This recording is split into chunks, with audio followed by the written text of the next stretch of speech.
राधे राधे।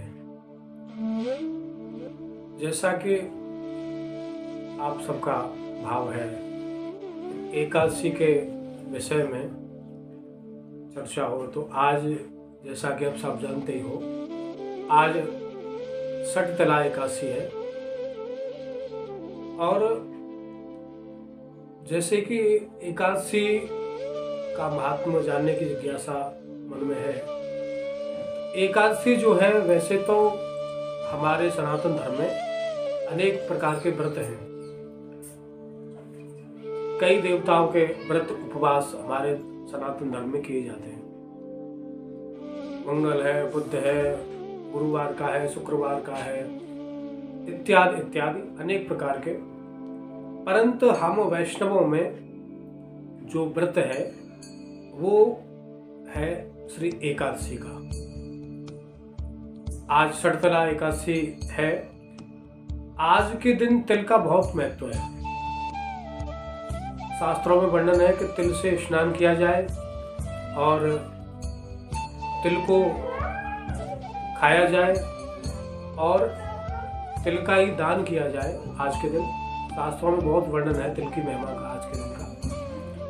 और तिल का यदि स्नान ना हो पाए, दान ना हो पाए, कई बार ऐसी स्थिति आ जाती है, तो उसके लिए क्या करें, तिल का नाम ही ले लें तो भी उससे भी अनंत पुण्य की प्राप्ति होती है। ऐसे शास्त्रों में तिल की महिमा का गायन किया गया। अब एकादशी की जो बात है, एकादशी का जो व्रत है वो परम पावन है। और हम जितने भी वैष्णव धर्म के जो लोग हैं, भगवान नारायण, भगवान शिव को छोड़ करके भगवान नारायण, राम और कृष्ण, उनके जो उपासक हैं, उनके लिए सर्वश्रेष्ठ जो व्रत है वो एकादशी का है। एकादशी की जो महिमा है उसको यहाँ अनेक शास्त्रों में, जैसे श्रीमद् भागवत में भी कथा आती है एकादशी व्रत की। हमारे श्री नंद बाबा भी एकादशी का व्रत करते थे और महाराज अम्बरीश ने भी एकादशी का व्रत किया।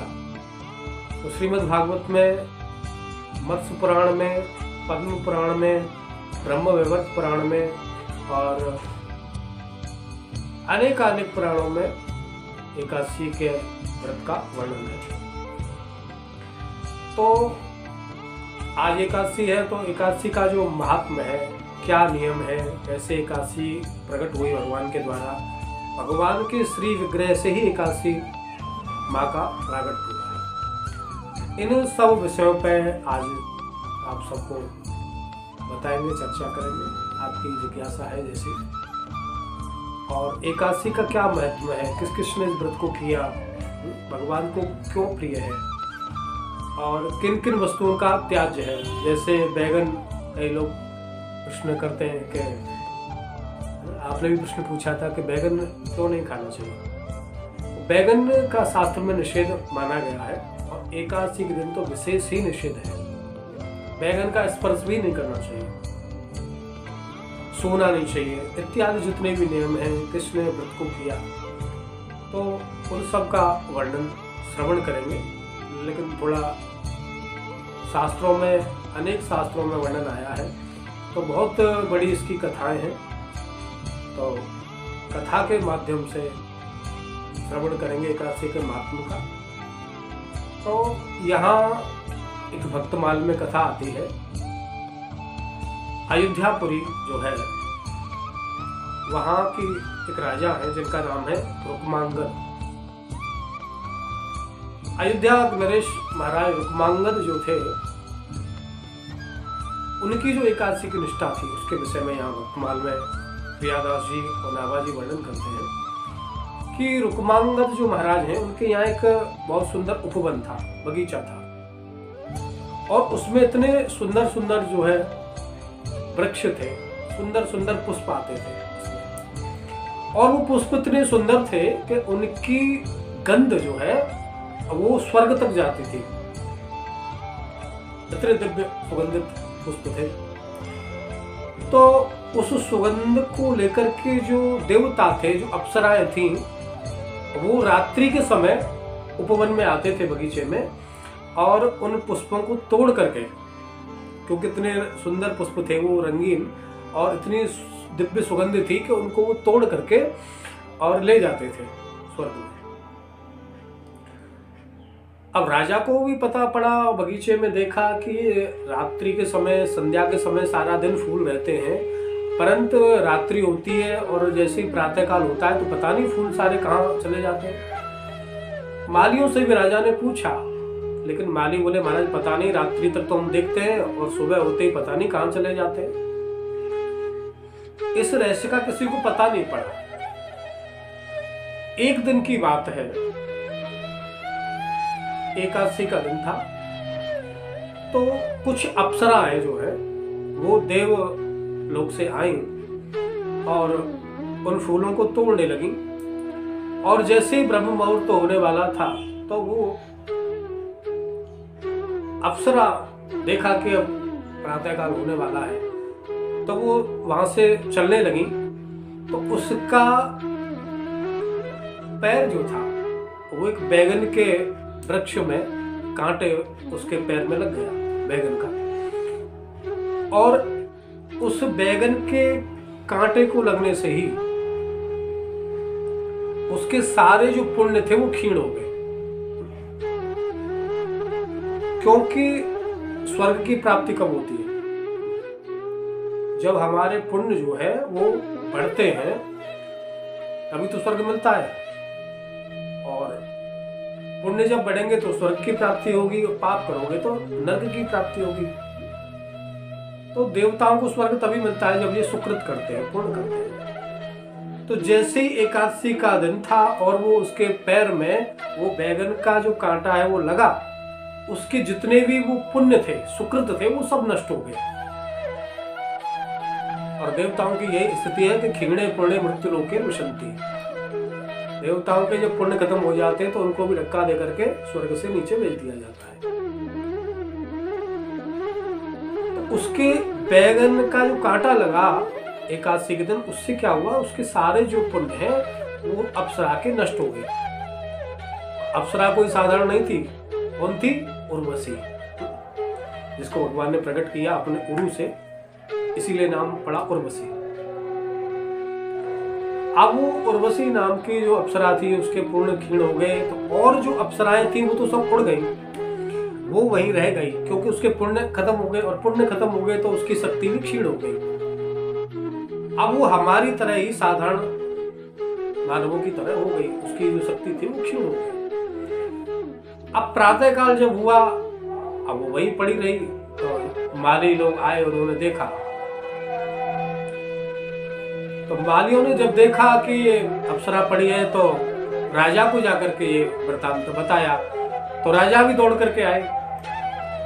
अब राजा ने देखा कि ये कोई स्त्री है, तो वो जो है अप्सरा थी वो भयभीत हो गई, बोली ये मृत्यु लोक के जीव हैं, मुझे भोग्या समझ करके कहीं ऐसा नहीं हो कि मेरा ये उपभोग करे। तो वो डर रही थी मन में। लेकिन महाराज रुक्मांगद जैसे ही आए, सूर्यवंशी हैं, उसको देख करके प्रणाम किया, तो वो समझ गई कि राजा जो है धार्मिक है, प्रवृत्ति का है। तो राजा ने पूछा, माँ आपको क्या कष्ट है, आप क्यों, आपकी ये दशा कौन, कैसे हुई, आप कौन है? सारा परिचय जब बताया, पूरी वार्ता बताई कि हम लोग रात्रि के समय आते हैं और बहुत दिन से आ रहे हैं पुष्प लेने के लिए, और ये आज मेरे पैर में जो है ये कांटा लग गया, जिससे अब राजा तुम मेरे ऊपर एक एहसान करो और मेरे ऊपर एक उपकार कर दो कि जिससे कि मेरे जो पुण्य क्षीण हो गए हैं वो पुण्य मुझे वापस मिल जाए और मैं अपने धाम के लिए चली जाऊं, स्वर्ग के लिए चली जाऊं।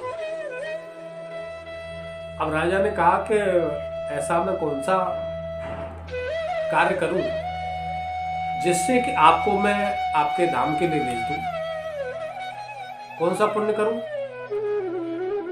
तब उस अप्सरा ने बताया कि बोले आपके राज्य में यदि किसी ने एकादशी का व्रत किया हो और वो अपने एकादशी का व्रत का जो फल है वो संकल्प लेकर के मुझे प्रदान कर दे, तो मैं अपने धाम के लिए चली जाऊं, उसका उतना पुण्य है कि मुझे फिर स्वर्ग की प्राप्ति हो जाएगी।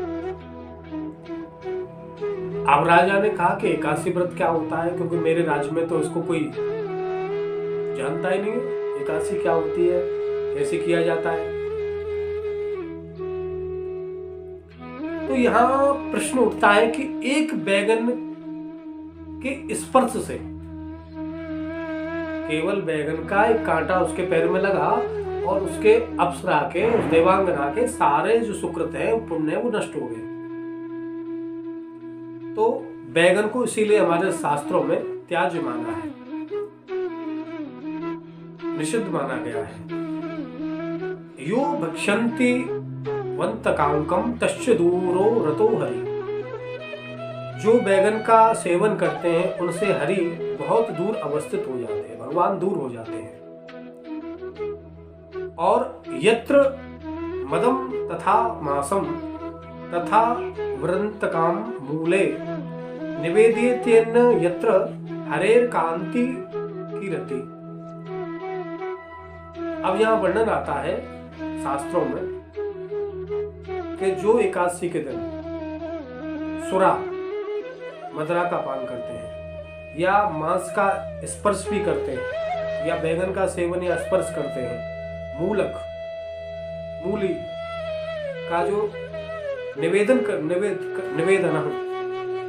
जो स्पर्श करते हैं या भगवान को भोग लगाते हैं, वो भगवान से दूर हो जाते हैं, भगवान उस पर रुष्ट हो जाते हैं। इसीलिए बैगन का जो है सेवन नहीं करना चाहिए।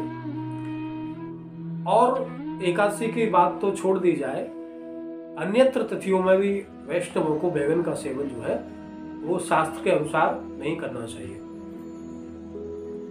क्योंकि किसी संत ने एक बार चर्चा हो रही थी तो बताया था कि बैगन जो खाते हैं उसका बीज जो है कई दिनों तक गलता नहीं, कई महीनों तक नहीं गलता है,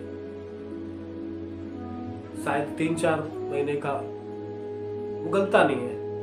और ऐसी स्थिति में यदि हमारे बैगन का सेवन किया और वो उदर में है और उस समय मृत्यु हो जाती है, तो शरीर में बैगन के अंश रहने से, बीज रहने से वो नरक में जाता है। इसीलिए शास्त्रों में वर्णन है कि वैष्णवों को वृत्तकांकम बैगन का सेवन जो है नहीं करना चाहिए। और ये कथा भी हमें यही उपदेश देती है, केवल एक बैगन का कांटा लगा और सारे पुण्य उसके क्षीण हो गए। अब वो राजा से कहा कि तुम्हारे राज्य में कोई यदि एकादशी का व्रत यदि एक दिन का भी उसने किया हो तो वो अपना फल संकल्प करके मुझे दे दे, तो मैं अपने धाम के लिए चली जाऊंगी, स्वर्ग के लिए चली जाऊंगी।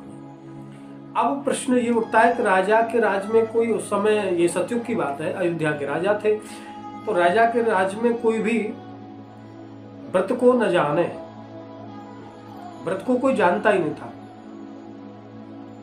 यद्यपि सप्तपुरियों में मोक्षदायिनी जो 7 पुरी है उसमें अयोध्या है, श्रेष्ठ है अयोध्यापुरी।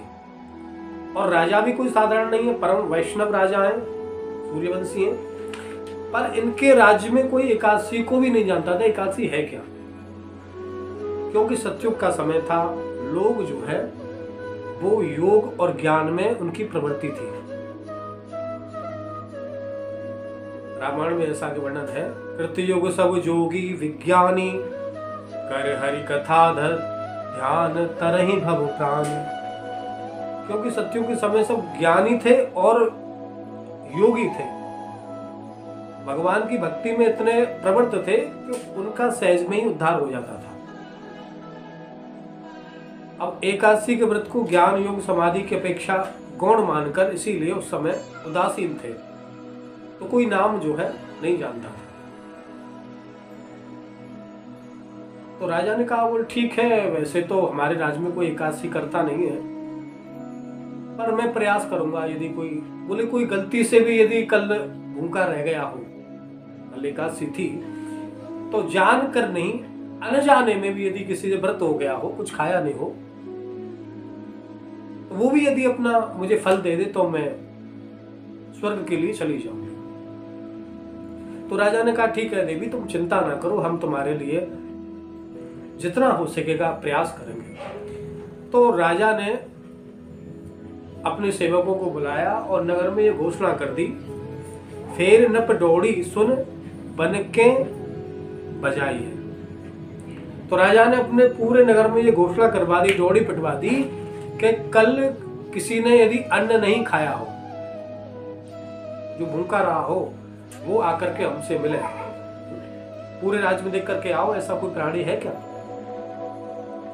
अब लोगों ने देखा तो संयोग से एक बनिया था, एक बड़े था, वो बड़ा लोभी था, कृपण था। तो उसके यहाँ जो दास दासियां थे, नौकर थे, उनको बड़ा कष्ट देता था, खाने के लिए भी नहीं देता था। कई लोग होते हैं। तो उस बरिया ने जो है अपनी एक दासी को किसी अपराध से, उससे कोई पात्र जो था, वो बर्तन जो था वो फूट गया। तो उसने उसमें डांट लगाई, इतने कटु शब्द उससे कहे कि वो बेचारी उदास रही और उसने पूरे दिन उस ग्लानि से कुछ भी खाया नहीं। पूरे दिन वो भूखी रही, प्यासी रही, कुछ नहीं खाया।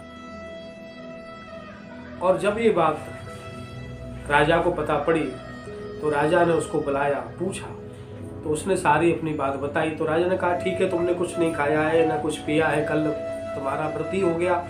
तो देवी ने कहा बोले इसी का पुण्य जो है कल का व्रत का, वो मुझे दिला दो। उसने जो है अपना पुण्य जैसे उसको संकल्प करके दिया, भले ही वो अनजाने में रही, उसे पता नहीं था कि एकादशी है, लेकिन व्रत तो हो ही गया। उसने जैसे ही संकल्प करके दिया, तुरंत उस संकल्प की सिद्धि से वो जो उर्वशी नाम की अप्सरा थी, वो स्वर्ग के लिए चली गई। अब राजा ने जब देखा इस दृश्य को, तो राजा को पूर्ण विश्वास हो गया, उसकी श्रद्धा जो है दृढ़ हो गई एकादशी के व्रत में। बोले धन्य है एकादशी का व्रत, जो अनजाने में, उसको पता नहीं थे कि आज अनजाने में वो व्रत रही किसी भी कारण से, और उस एक अनजाने के व्रत से अप्सरा जो है चली गई स्वर्ग के लिए।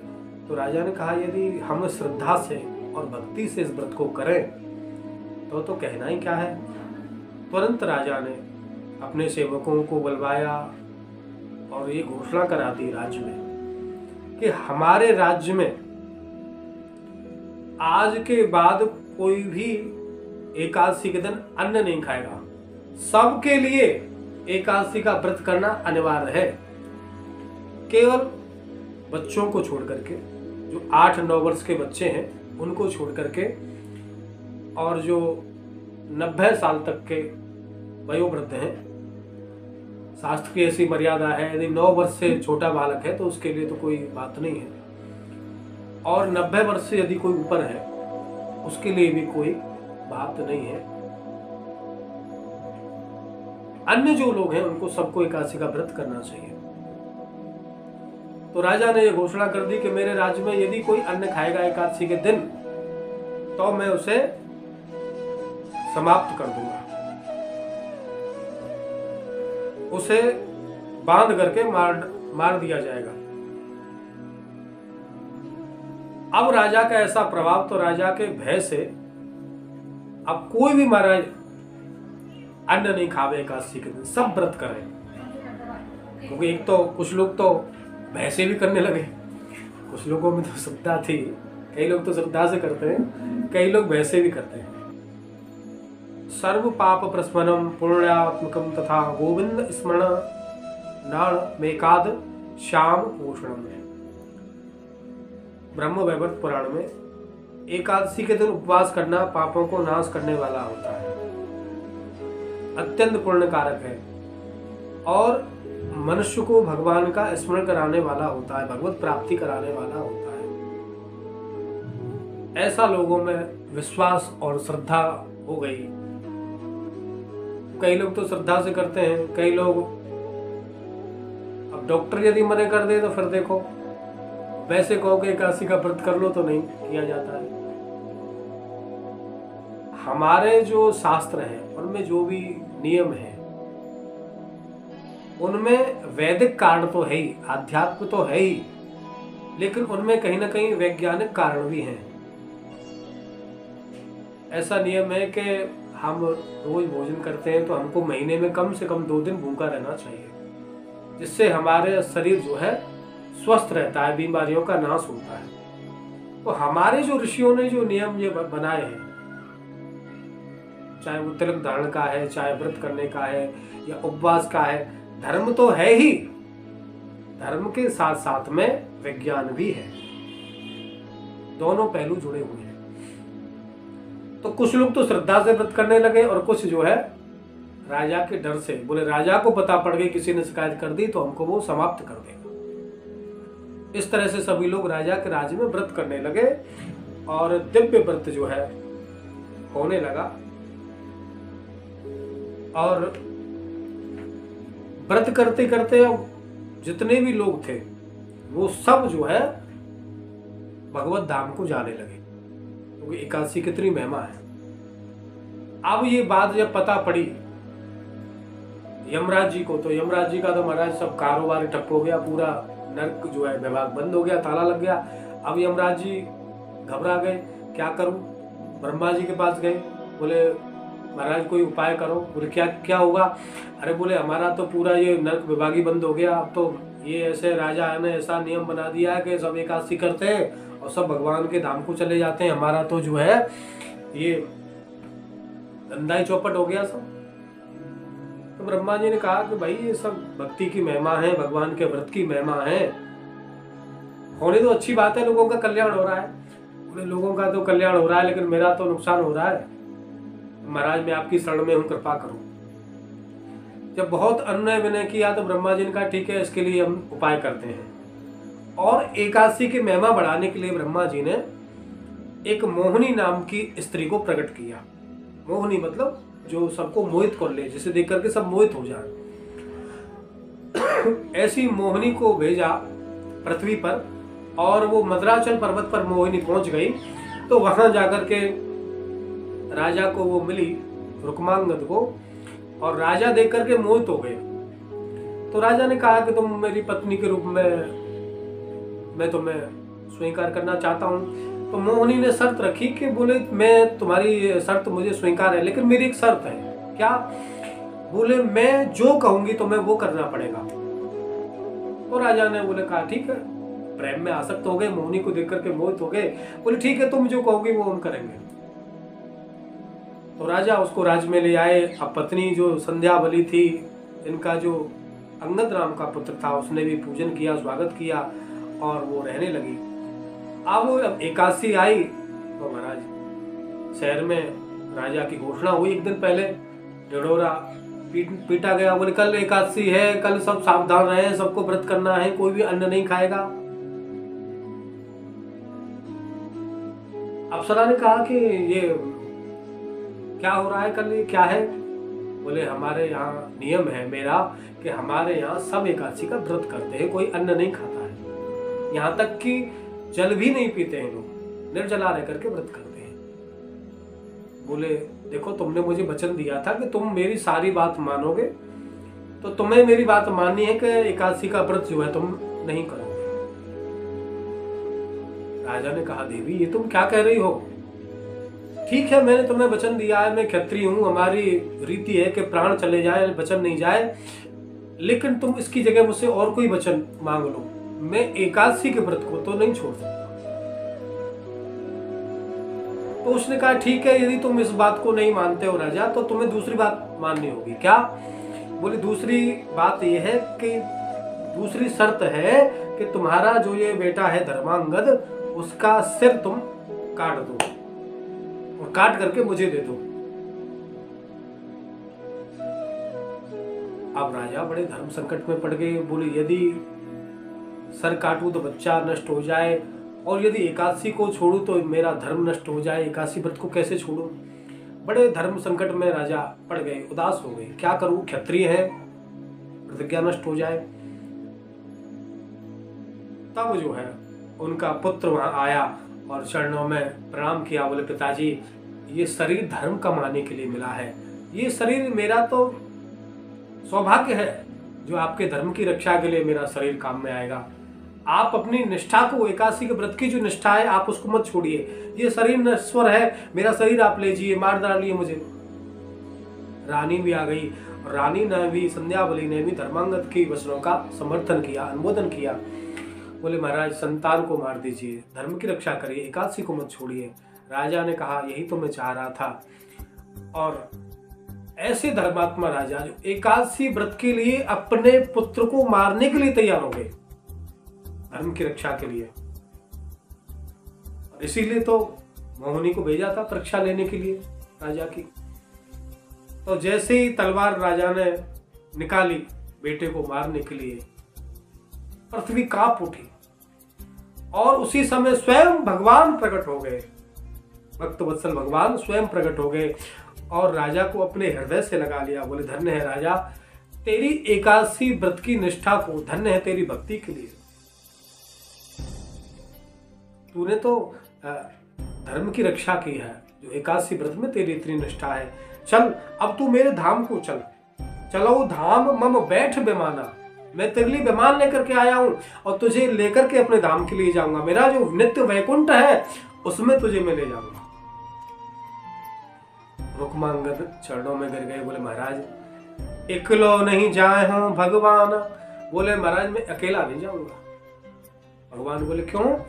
बोले ना मेरी प्रजा जो है ये मेरे प्राणों के समान है और राजा के लिए जो प्रजा है वो पुत्र के समान है। मेरी राजा ने जितनी मेरी निष्ठा एकादशी के व्रत में है उतनी निष्ठा मेरी प्रजा की भी है। अवधपुरी की प्रजा हमारी, मोकऊ अहे प्राण ते प्यारी। तब सब संग ले असुरारी, गए धाम इही पुरी उधारी। बोले इन सबको आप ले जाओ संग में, तो मैं चलने के लिए तैयार हूं क्योंकि सबने व्रत किया है। भगवान बोले ठीक है तुम्हारी शिक्षा है तो तुम्हारा पूरा नगर, तुम्हारी पूरी प्रजा तुम्हारे साथ जो है स्वर्ग के लिए जाएगा। तो ऐसे महाराज रुक्मांगद की निष्ठा जो थी और मोहिनी के द्वारा यहाँ ब्रह्मा जी ने उसको प्रकट किया, श्रद्धा को, पुत्र का भी बलिदान देने के लिए तैयार हो गए। ऐसी एकादशी की निष्ठा है। इन्हीं की एक पुत्री भी थी, उसका भी प्रसंग यहाँ भक्तमाल में वर्णन आता है कि जैसे पिता की निष्ठा है एकादशी के व्रत में, इनकी पुत्री की भी निष्ठा थी। पुत्री का विवाह हो गया तो एक दिन जमाई आए, दशमी के दिन चले और संध्या का समय था, प्रणाम किया, राजा ने आशीर्वाद दिया रुक्मांगद ने और मिले। तो अब जो जमाता थे उनको बड़ा आश्चर्य हुआ कि किसी ने भोजन पानी का नहीं पूछा मुझे। और संयोग से दशमी का दिन निकल गया, तब उसकी पत्नी ने बताया, राजा की पुत्री ने, बोले हमारे राज्य में एकादशी का व्रत चलता है, पिताजी का ये नियम है, सब व्रत करते हैं। तो एकादशी का जो व्रत है दशमी के दिन, एकादशी से एक दिन पहले दशमी जो है उस दिन संध्या को ही व्रत आरंभ हो जाता है और उस दिन अल्पाहार किया जाता है, थोड़ा बहुत पाया जाता है। तो दशमी तो ऐसे ही निकल गई थी, उसको घर से चला था बेचारा। अब एकादशी आई, अब एकादशी को भोजन नहीं मिला। बोले भाई तुम सब व्रत करो लेकिन मैं तो कल से भूखा, मुझे तो भोजन दो। बोले ना एकादशी के दिन अन्न खाना जैसे पाप है। शास्त्रों में वर्णन है कि एकादशी के दिन जो अन्न खाता है उसे पाप लगता है, वो अपने पापों को ही भोजन करता है। उसी तरह अन्न देना भी पाप है।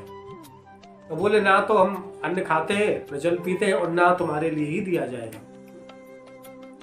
बोले बिना अन्न जल के तो मेरे प्राण निकल जाएंगे।